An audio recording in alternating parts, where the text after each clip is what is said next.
1 live. You're now watching two old farts making noises. Tell you know why some businesses succeed and some businesses fail. Why some businesses grow and some businesses don't. That's what this show is all about. Business, business, business.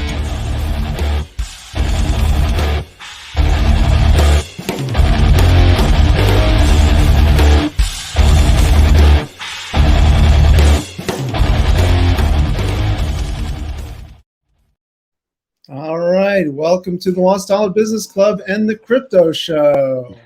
And we have a new voice on the show too. Kurt. Hello, how's everyone? Hi. Yeah, good. And yourself, Kurt? Yeah. I'm doing all right. I'm doing good. It's warm here in Canada. It's rare. That's a rare event. Yeah. Well, we'll talk about one of the increasingly rare or less rare events is all the cryptocurrencies that are out there. And we'll talk about DeFi regulations, which are increasing on the upswing in terms of how crypto is going to be regulated across the globe. And everyone here, including John, I'm sure, has an opinion on the fraud, the opportunities, the potential for privacy coins, which I fully support. And we'll have a good conversation about the world of crypto, starting from the beginning about what it even is.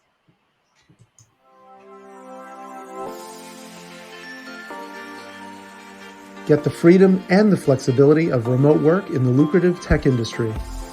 Bend your life around the world. Decode is the premier course and community for thriving in a remote tech career. Join the revolution today. Decode.com, official partner of the Lost Dollar Business Club.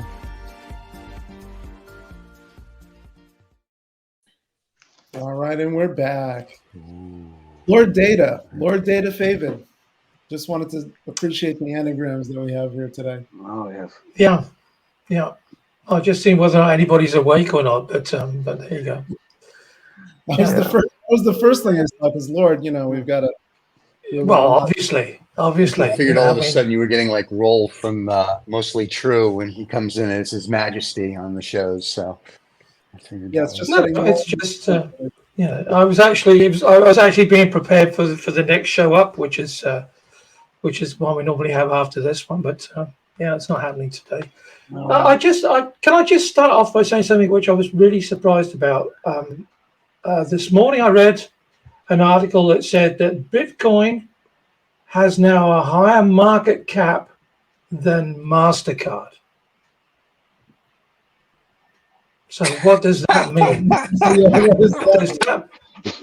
does that mean? So make-believe is a nice place to be. There is a nice movie called Wizard of Oz. And it's make-believe. It's a make-believe crypto algorithm. It's like whatever you want it to be. If people buy it, it goes up. And people sell it, it goes down. But there's nothing there. So I don't know how it has a value of anything.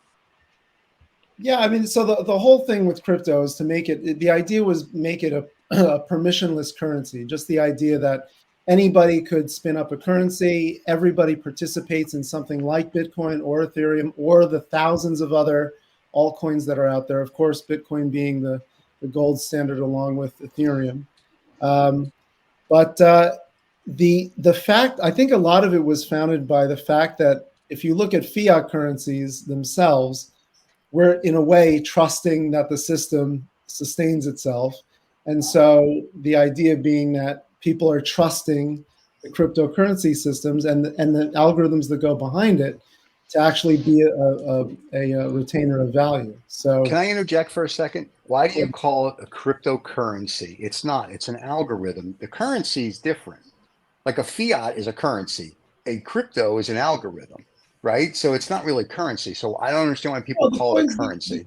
No, okay. So the coins themselves. So you guys, you're saying you want to get into the discussion around, are they securities? Are they? Oh no. I'm just saying in general. If someone gives me, whether it's paper or coin, that's a currency, right? I can go anywhere on the planet and do something with that, or go to any bank. Your crypto, and I call them algorithms because they're not a currency in my mind.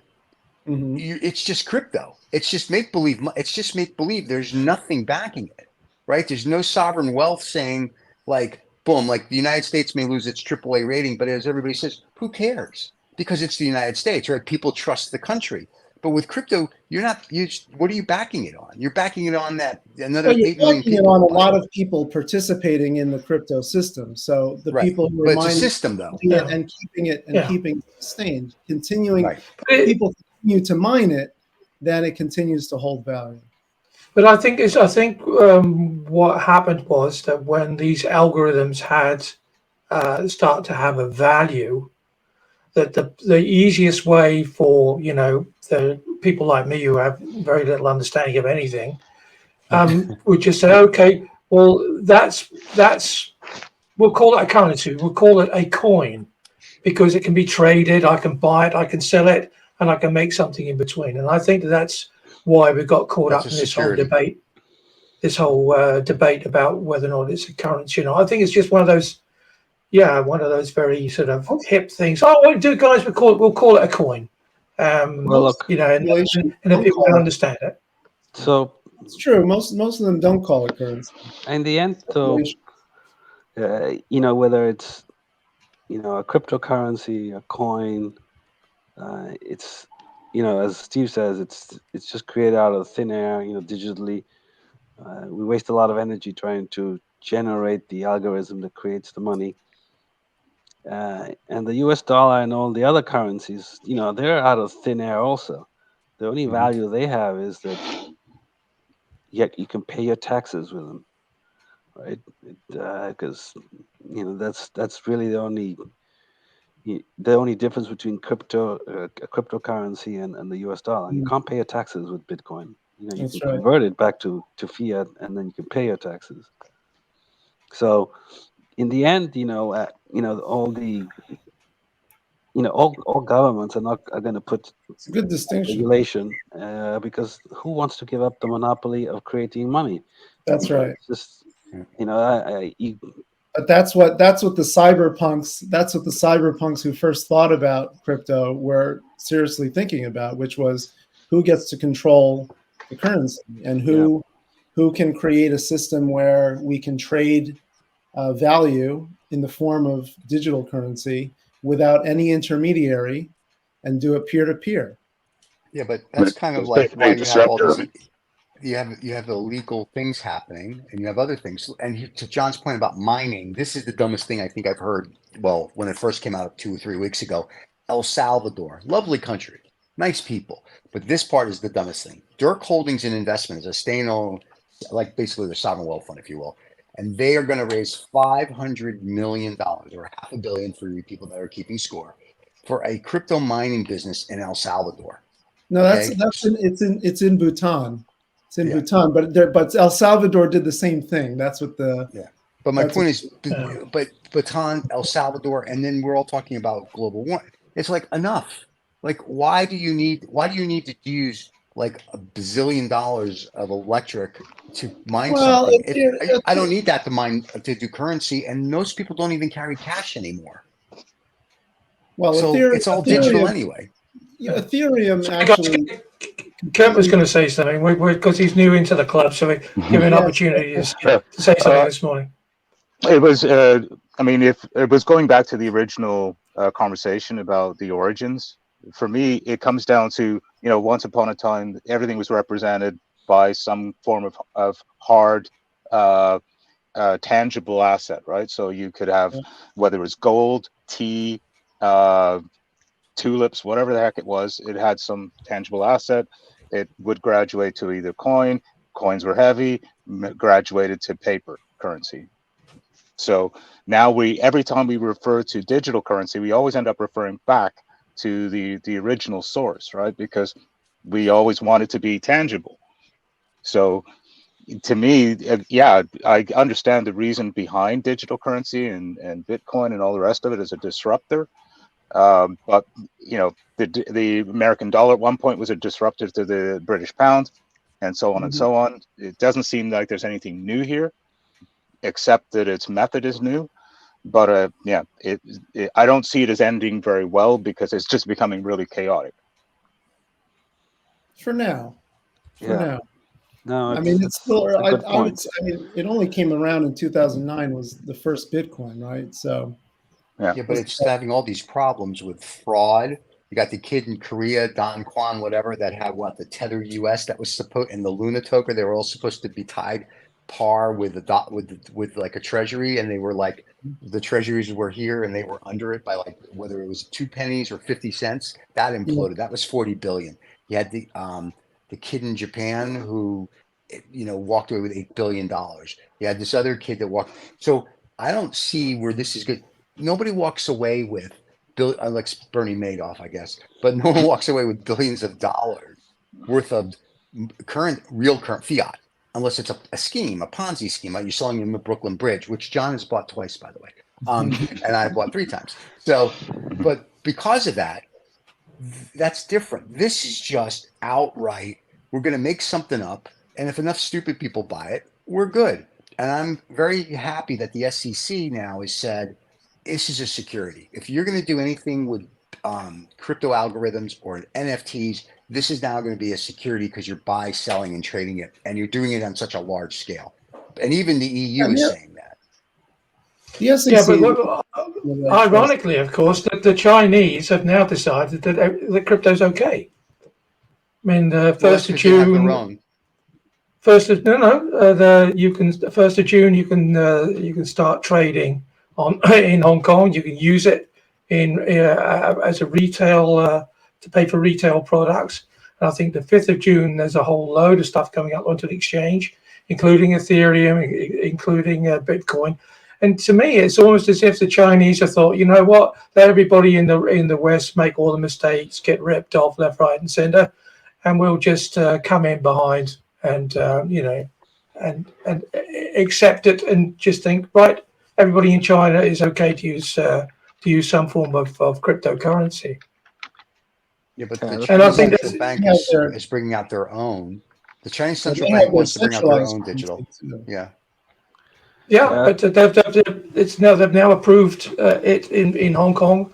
That's the first place where you can use it according to this article in the Financial Times this morning, apparently there's a Chinese company selling products to make fentanyl to Americans, and they're using crypto to pay for it. So I'm assuming. Well, that's only because you guys just love your drugs. As simple as that.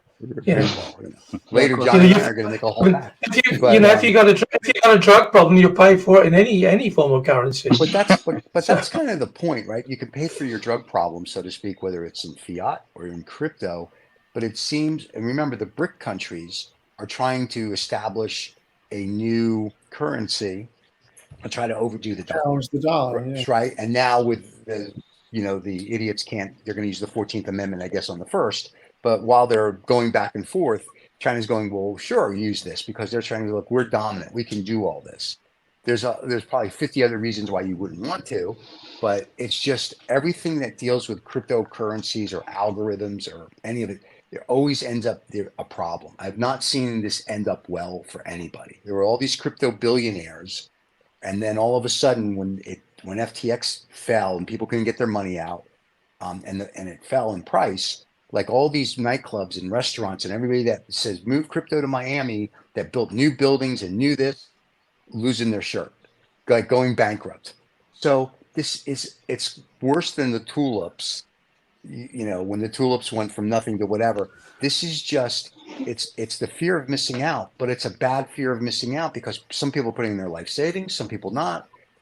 You can't go to a bank. You can't, like, I can't go to a real bank and do anything with it. For every victim, there's a crime. Yeah, look, it's the Wild West, but at the end of the day, it's sort of, the technology behind crypto, the blockchain would be great, right? Because we can disintermediate the banks, but the problem there is, at the end points, you got regulation, and you got to go through a bank, and the next step that we have is it's not. There was the promise that it's going to be cost effective, it's going to cost nothing, and the reality is you have to support the infrastructure, and that costs money, and so we never got unless Ethereum 2 has delivered on that promise. I don't know. I haven't been really watching it. It sounds The like cost side of energy wise. the cost side, the gas fees, are not in pennies. They're in solid dollars. So we got that issue, and then we have the issue where if we're going to improve the security aspect, most people go through an exchange. They don't download the keys onto a physical device that they own because they can lose it. There's all these issues, right? And so in the end we have something that's complicated, because the common man is not using it, right? It's only techie people, or people that want to be on the up and up of new technology, and they can afford to lose money. So and we have this tremendous amount of money that's going into this system that is competing with a monopoly that's backed by the government. So I think in China, I mean, as far as a new currency, are you gonna who wants a Chinese currency that's controlled by the Communist Party? They one day they say you can have it, and the next day you can't take it out. So there's a lot of issues. Which is the case with any central bank digital currency. I Yeah. mean, Chinese in particular, you wouldn't trust, but any of these central bank digital currencies. Oh, you should tell that to the customers of First Republic, that they can trust American banks. Come on, guys.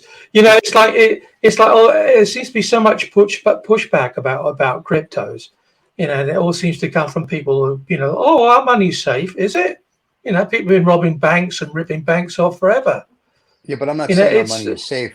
I'm just saying it's a little safer because there's a little crypto. Listen, if you had your money at FTX, you're not getting your money back. You're not getting your crypto. Like they were going downhill from day If you one. had your money at First Republic, you wouldn't get your money back either. That's not up to the government's bailing out all the banks. The government's writing the checks, so that's different. Okay, yeah. See, the difference is FTX went out of business, and now nobody can get anything. At least when SVB, well, a lot of and I'm funds not were thrilled. missing too from that whole Right, and because it went like, oh, it's going to make a deposit into my pants, not a deposit into the account or whatever. At least at SVB and First Republic, granted, the FDIC doesn't cover it, but because of all the billionaires with their money there, the FTC now is like the Treasury's like, oh, we're going to cover everybody. At least it's covered. So, but if I'm at a crypto exchange and it's not on the New York Stock Exchange or the American Exchange or NASDAQ or LDS, what are you going to do? Like when it goes bust, FTX is a prime example. 3 or 4 or 5 banks went out of business. This is going out of business. So that's the thing, right? You have to have, whether it's a security or a currency, a government or governments need to step in and say, okay, this is how we secure, make it safe, yada, yada. Or you have to have a regulated exchange so an FTX can't happen. Look, the crypto world eventually has to consolidate. It has to consolidate, so fewer players. Yeah. That's we're going to go through the Wild West. A lot of people that want to play in this or want to support it and think it's a great idea. Some will lose money, some will make money, and hopefully eventually it'll coalesce into a few players. But until we have fewer players, it's going to be difficult for it to go mainstream. It's going to be you'll have the local coffee place that you have a guy that's an entrepreneur and he'll put a Bitcoin ATM and you can buy Bitcoin, but it's not, when I can go quickly to any place and just show my phone and pay, then maybe it gets a little more mainstream. But still, the security issue where if you lose your phone and you lose your keys, you lose everything. Yeah, that's sort of I think maybe the issue that needs to be resolved so that it can become mainstream.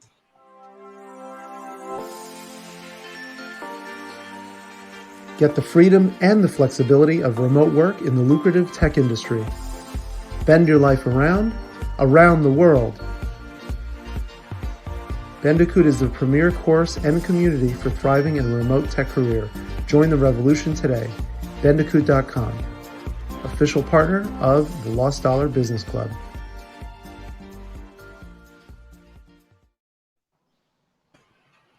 Yeah, that's a fair point about look, the fact is you can lose your keys and then you can lose it all. And that's part of what it was. I mean, part of the trust, it's about where the level of trust is. If I trust my bank to store my money, then they have controls to store my money. But in crypto, you have to trust yourself. Yeah, And you do it yourself, yes. Or you have which to trust your exchange you're on too. is not for everybody. No, you have to take ownership really of of the value that you have in some security or Right. crypto coin or whatever it is, right? And then it if maybe we'll get to the point where we develop something that you have like a backup system to your keys, but you got to trust somebody.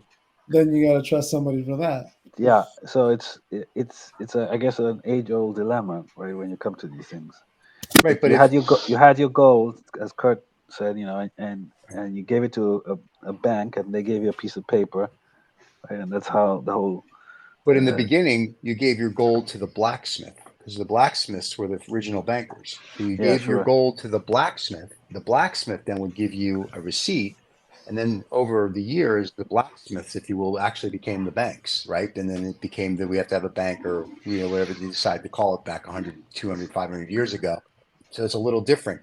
The issue I have is if I buy a stock or a bond or even But a wait. currency, However, those initial banks issued yeah. their own currency, so it's sort of like crypto. We're issuing our own currency. Did Yeah. that But in your Right? town though, it was accepted in though. the colonial Yeah. times too. Right, Banks, but if I'm a blacksmith in XYZ town and I give you my note here in this town, everybody in this town is accepting it because that's the note, Yeah. right? And we It's got to different. trust that you don't melt down the gold and a whole Right. bunch of other so Yeah, I don't Yeah. think people were Uh, that bad similar. back then. It's similar. Oh, It's they were, similar Stephen. They issues. were. yeah, They that's, were. I don't know Yeah. about that. Yeah. I don't I mean, think you so. should think somebody like Henry VIII, for instance. I mean, they used to call him Old Copper Nose because he put so much copper into the silver coins Right. that and they found a way of producing them. So they would put them in acid, so they would just take off the top layer of the coin, so it shone when it was issued. And then after it was used for a while, of course, the copper, which was 70% of the silver coin, would come through predominantly on the relief of his nose on the coin, and wow. to a point where people wouldn't accept it anymore. They said, "Look, this is a rip-off, and this is a king producing his own coins." So yeah, safe rip-offs. I mean, it goes on forever and ever. Amen, doesn't it? No matter what you do, there has to be a level of validity to it. Otherwise, people will always lose faith in whatever it is you're doing. When the idea of digital currency or crypto, whatever, not being a security up until now, to me is almost laughable. It's almost like, I forget the name of it, but back maybe 15, 20 years ago, they had that kind of a game kids would play, and they'd be in like some imaginary world, spend imaginary currency, walk around, and the whole game, the whole idea was just to kind of live in this virtual world. Well, to me, it's a bit like that. Like, how can you buy a building, call yourself a billionaire, and have absolutely nothing connected to the things that actually do purchase buildings and so on and so forth? It's a bit stupid to me. But is crypto? I mean, I was also interesting this morning. I was trying to do a little bit of research on the show, and to my absolute amazement, if you see this, the stocks are this particular company, what are they called, Nvidia or something like that. I think they're called chip company. Yeah, gone absolutely berserk because it seems that the metaverse is beginning to really to start to grow. And there's an enormous interest now in having all these currencies within the games, which is a little bit like what Kurt was alluding to.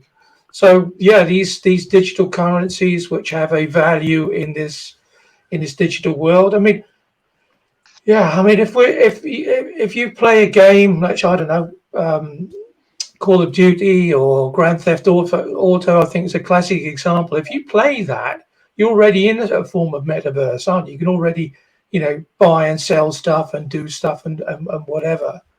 So we're on a cusp where for some reason or another we have this inbuilt desire to escape from the world we live in, go somewhere else, the metaverse. But while we're there, of course, we want to buy an ice cream or we want to buy goods and services, and that requires a cryptocurrency in order to do it. Well, and the SEC was saying that regardless of, I mean, they said investor protection regardless of technology. And maybe that's ultimately what we were talking about, is that I don't think crypto's going away, although there's lots of death knells being said because Bitcoin is at whatever it is, 20, they don't want it to go below 26,000 or something.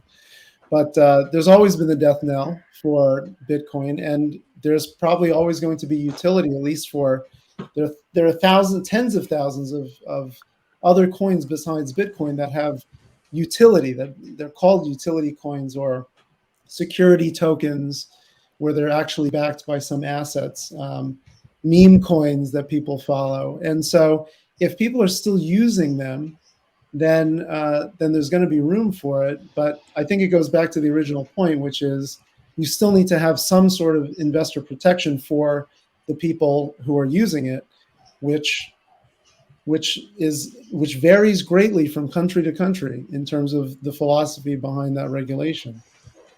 But if we feel that we have to be protected about towards all these cryptocurrencies, why is it that every time the dollar tanks,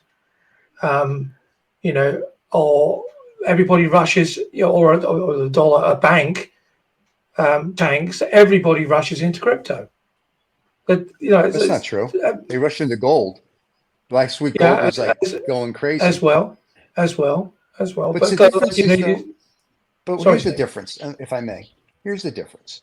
If I call my broker and I tell him to buy me gold, buy me a security or stock, if you will, or a bond or anything, it's there.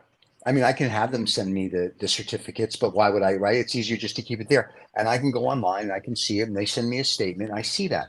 But if I buy crypto, I don't, and it's protected. Like there's insurance on the account, like, from stuff. There's a whole bunch of things. With crypto, you have none of that.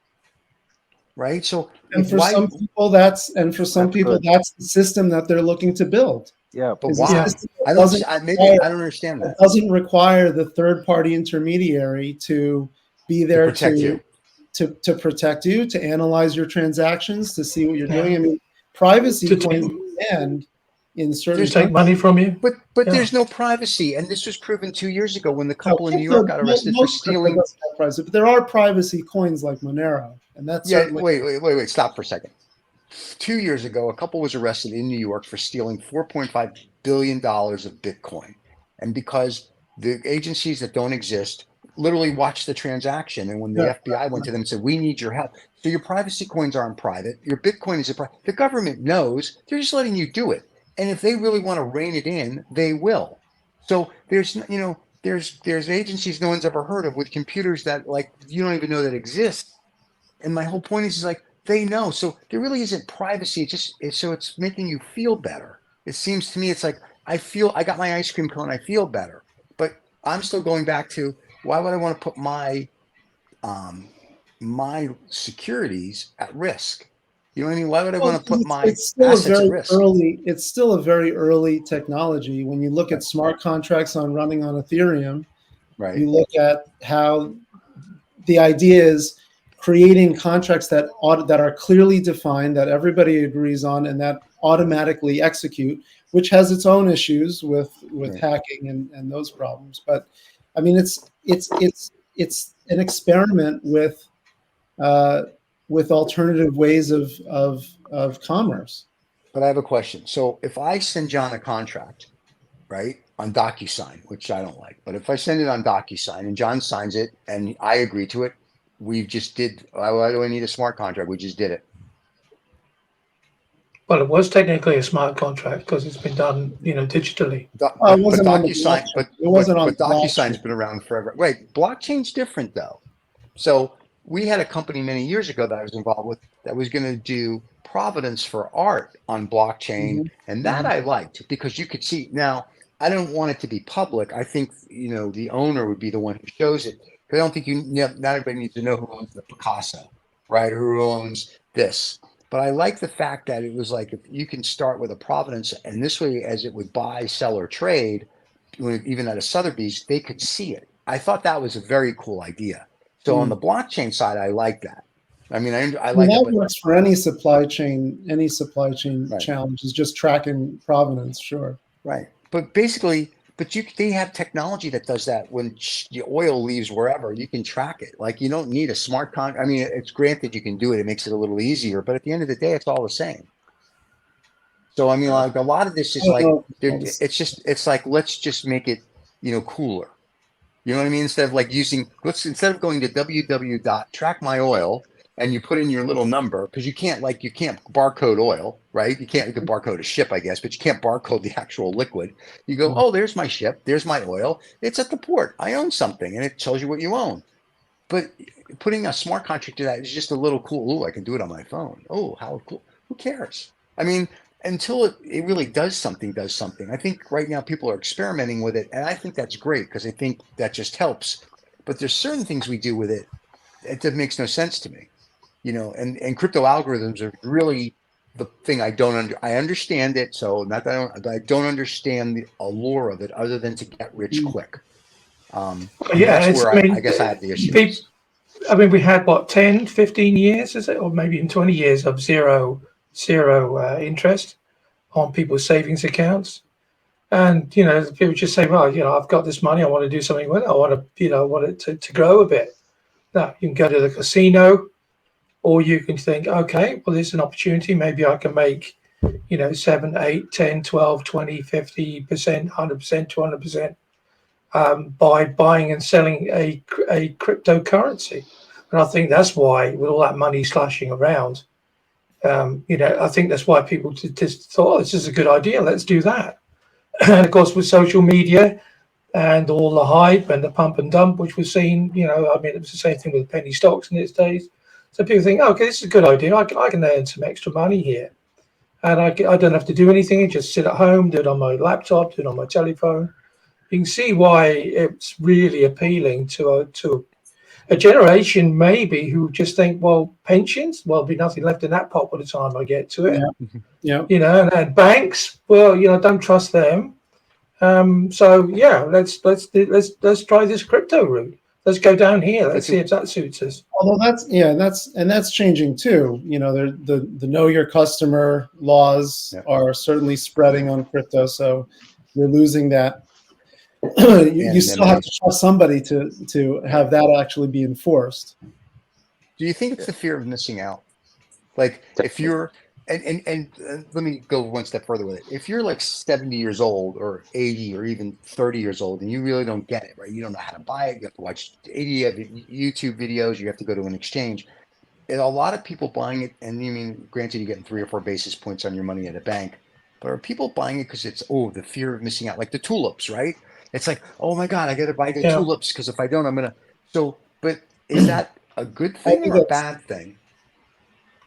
Well, it seems to keep repeating itself, doesn't it? I mean, the South Sea bubble, tulips, whether or not it's a good or a bad thing.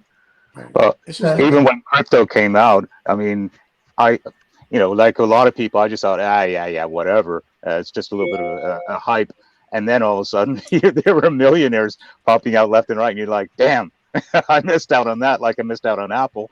And, of course, if you're, one of the old fuddies that were around in the recession and had to work for $2.15 an hour and break your back, you probably thought, shit, next time that happens, I'm going to jump in on it. Downside is, I think we're out ahead of our skis now on this one. Yeah, I don't know. This is just one of those. Yeah. I think there's pros to it. There's cons to it. I personally would like to see the SEC or the FSA in the UK or whoever the EU wants to do their thing with regulate it. And I think at that point, then I'm like, okay, you're a security. I feel a little more comfortable putting money into it, because then if there's an issue, they'll help me, but they'll help me. Like, if I put money into FTX, I've lost that, whether it was $1 or as Sovereign Wealth Fund, I think Singapore lost $290 million. That's crazy to me. It's like no one did due diligence, no one did this. The kid in Korea that we just spoke about, $40 billion on the tether, all this stuff. They make all these great promises, but then nobody does it. Like if I said to you, I'm going to come out with a coin and it's going to be tied to treasuries. Okay, so you give me, $100 million. I have to buy 100 million in treasuries. So we go up and down as treasuries go up and down. It's relatively simple. But then when these coins were doing like, oh, we're going to give you 12% interest. How? I mean, like, there's got to be a red light that comes on, right? There's got to be something that goes, warning, warning, warning, Will Robinson. But it doesn't. People are just greedy, and it's sort of like, ooh, instead of getting 300 basis points at the bank, I'm going to get 12%. Oh my God. And they don't think like, okay, well, there's risk here. You can lose everything. And I'm sure that's not what they told them. Is they listen, it's all good. Don't worry. We have a sister.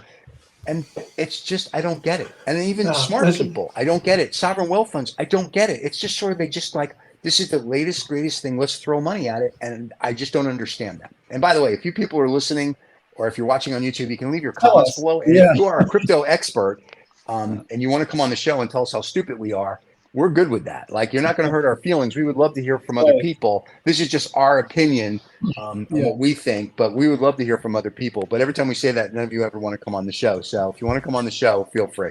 I'm sorry. Go ahead, guys. But isn't this a little bit like derivatives and subprime?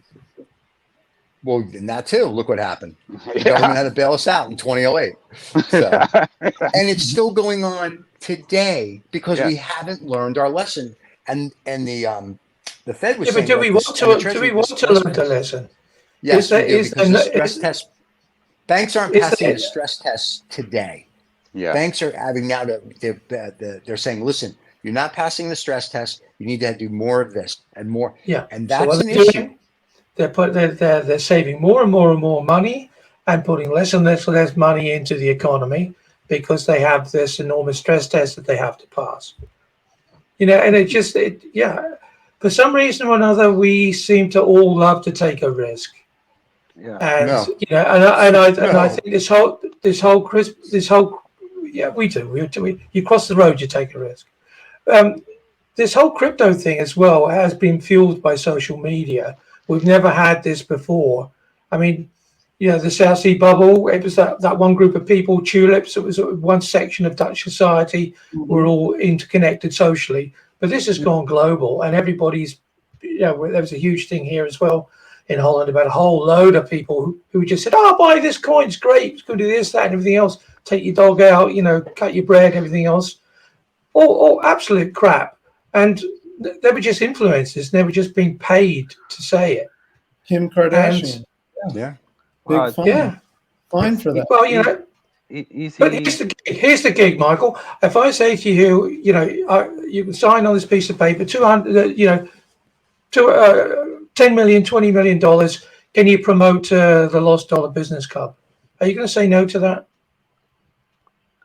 We are open to people to make that offer, most definitely. Yeah. And John, before you get your point in, John, all those celebrities now are being sued. They are because they promote it, from basketball players to movie stars to they're all.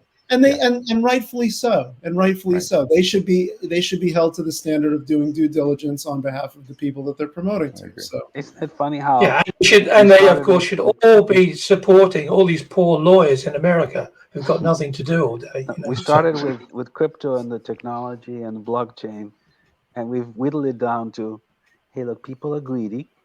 They want to make money easily, and so they'll throw their hard-earned labor into something because they think they can make a quick buck, and then it implodes, and then everybody wants somebody else to bail them out because they don't want to take the responsibility of their actions. Well, I mean, we're back down to human behavior, right?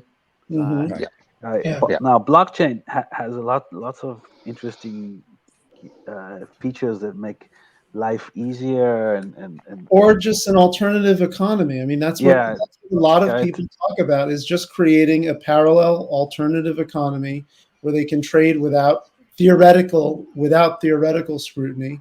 I'm not saying that's right or wrong, but there's an ideological bent to some of this crypto madness. Yeah, we don't want the government, dictating everything that we do and poking their head into all Yeah, our I mean, business. where am I going to put all my drugs money? If what am I going to spend it on? Come on. No, well, but That's, it's sort of like anything that somebody has control. They can start manipulating you. So Yeah. I think that's the reason for the anonymous coins and a system where you have limited regulation is this desire for privacy.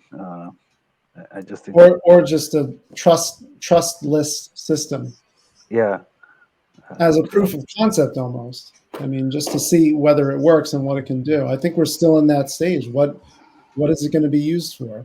What happened to NFTs, Stephen?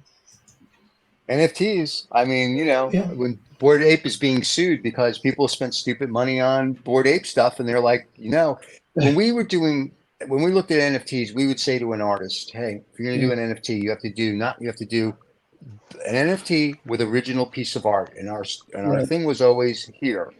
If you buy the NFT and the original art, and the NFTs tank, which they have, you still own the original art. The original art, hopefully, will appreciate, right? But people that were just selling NFTs for stupid money, to me, was the dumbest.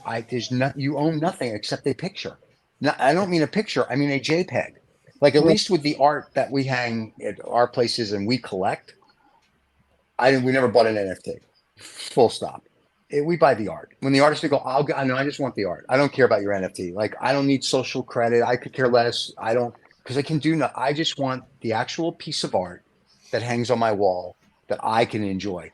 I have a friend who collected NFT art, and they have those NFT art frames. It shows all their NFTs, and I look at that. A TV, you mean? That's what you mean. Yeah, basically. TV. Yeah, I was trying to be nice, and I'm like, how much money did you piss away on all this crap? And you can't do anything with it. You can't really enjoy it. I mean, it's granted, it's but there's something about physical art. It's like the soul of the artist. I like that. The NFTs to me, but it's great for the kids you're trading a boomer, Pokemon cards. If you're 30, that's not in my cup of tea. Yes, Steve. I don't know. I was here when the Earth cooled, so you're just not with sending it. all those boomer gifts, movable gifts and stuff. You're terrible. The future is electronic. I don't know what is digital. This physical thing. Just so you know, what I do on this is I have a black and white TV with the rabbit ears, and that's how I record StreamYard. That's how we're doing this as we speak right now. And I have a gerbil in the background that runs to make sure that the wheel turns, so that we get the power we need. You're just scared of the advancement of technology because you don't understand it. I use technology every day, and I love it. But there's certain things I just look at and go, I'm just pulling your leg. Yeah, I know, but I look at it and I go, "That's stupid." It just doesn't. I mean, and I think through it, and I'm like, I don't understand why people get all excited about X. Even when the coins that were tied to the dollar and all this other stuff came out. Excuse me. I was reading their stuff and I was like, but it can go down. But I'm like, no, it can't go down. It's supposed to be parity. You're like, going down is a bad thing. Like if you read a money market account prospectus, yes, I have. It says it can go lower than $1. Like you put in $1, it can go lower. And I'm like, well, why would I just my savings account and CDs? So people don't read. And that's part of that. As John was joking, that's that younger 30 gen. That's that they don't read anything. Stephen, you just like, okay. We just had 15, 20 years of zero interest. You put $1 in the bank. You were getting 2 and 3 basis points, 4 basis points. You're getting something. No, you weren't. Zero. You weren't. Yeah, we were. You were. It was actually it was just costing you money to store money. 3 basis points is zero. Come on. No, 3 basis points is 3 basis points, and it depends how much money you have, my friend. It adds up. Look, I'm sorry. Need lots of it.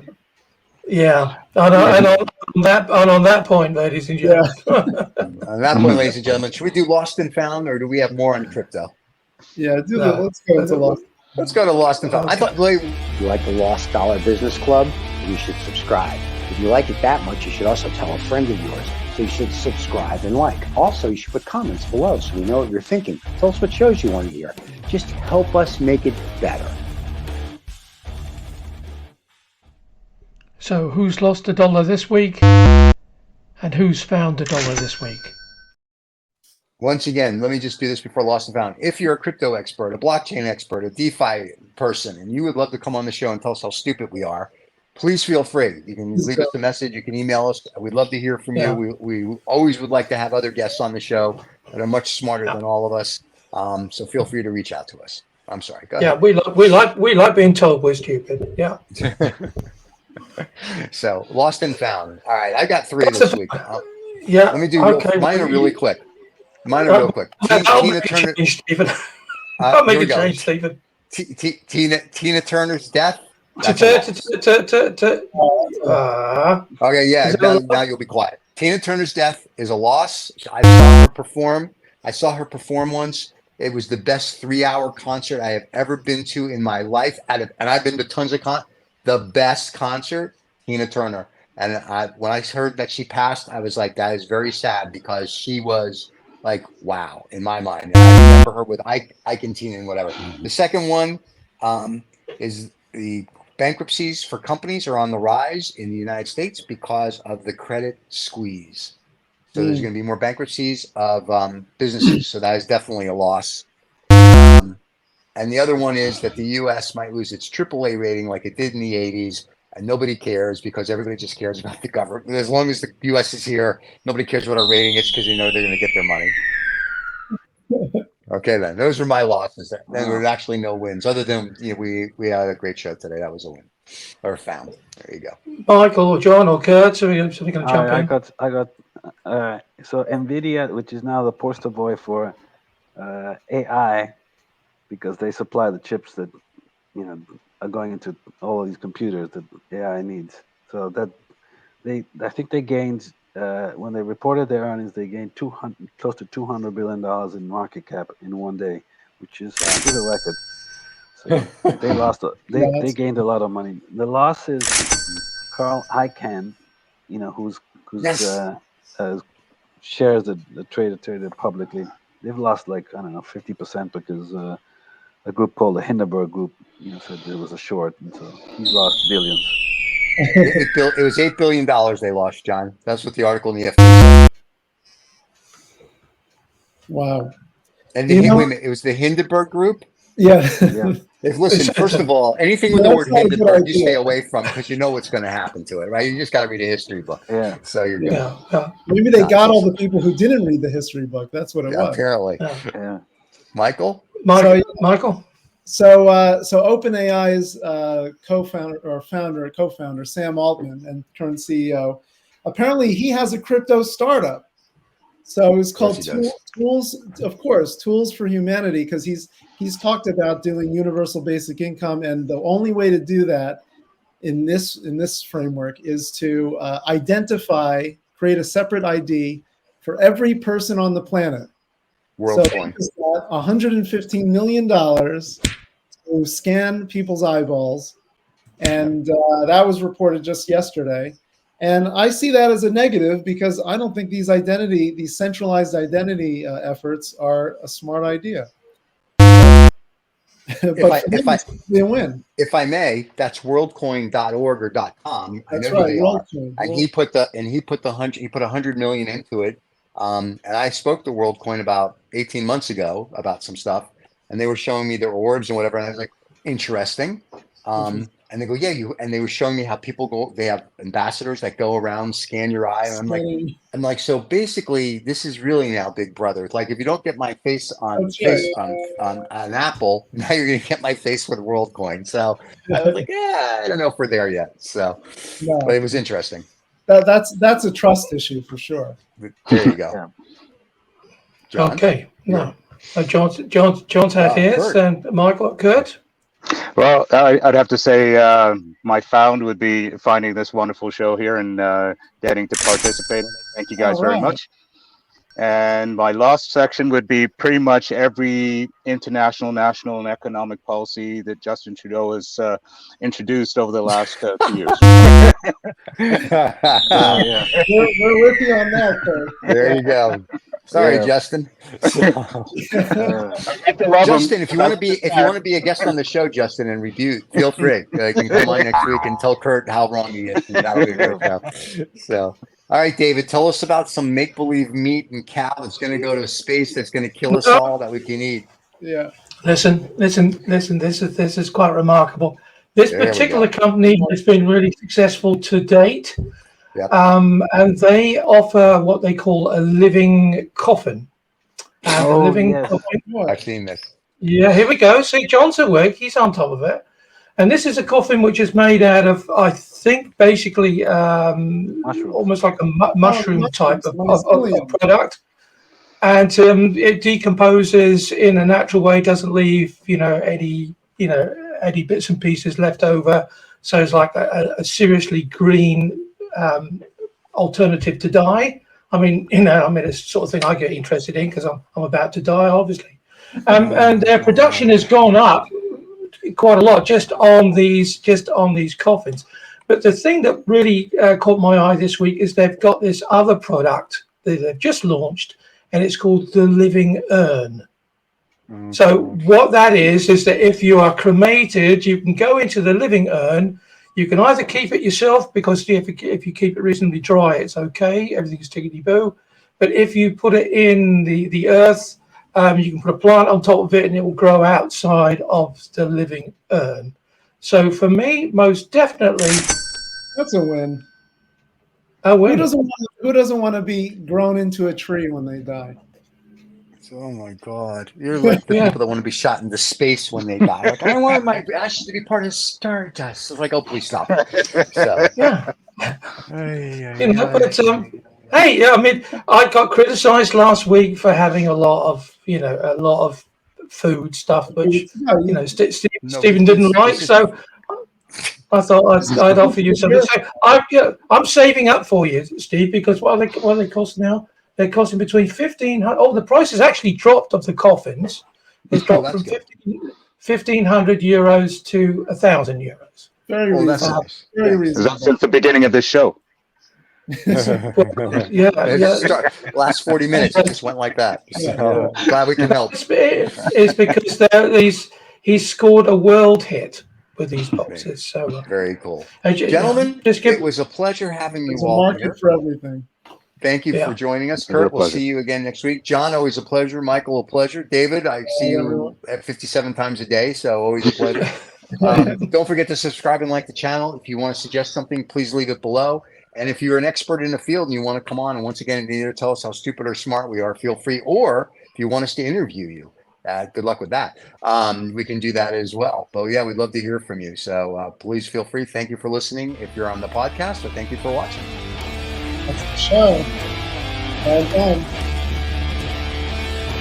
Now which crypto am I going to go buy today?